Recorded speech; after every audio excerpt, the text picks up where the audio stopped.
people in the towns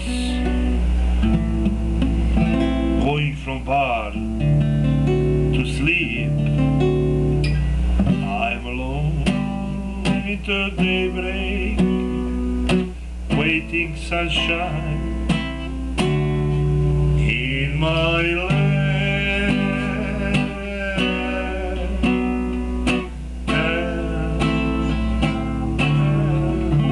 Ovo je pjesma o zemljoradniku koji čeka sunce da dođe na njim, da počne da radi. On sjedi u noći čekajući vječno sunce da svane dan za rad.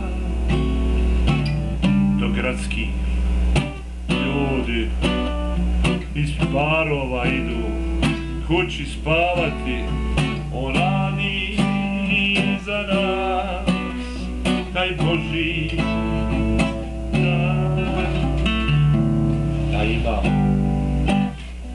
šta jesti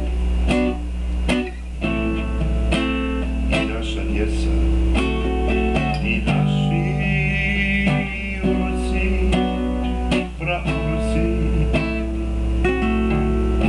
i njihovi, jer zemlja kad se ne radi,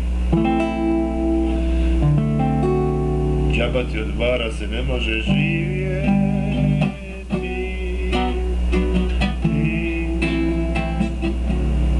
Zato on pjeva I am alone, guitar break, waiting sunshine on my land. I am alone in the daybreak, waiting sunshine, my land, my land.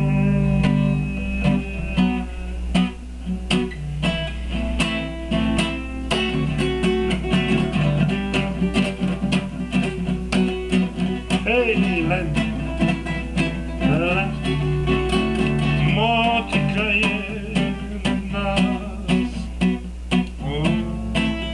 ranila.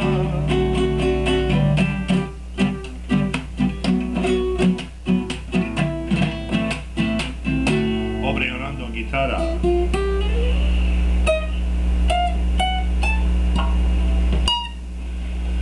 Ljeto, brate, vidiš, sunce drugi dan upeklo, Bog te. A tek je 6. august 2009.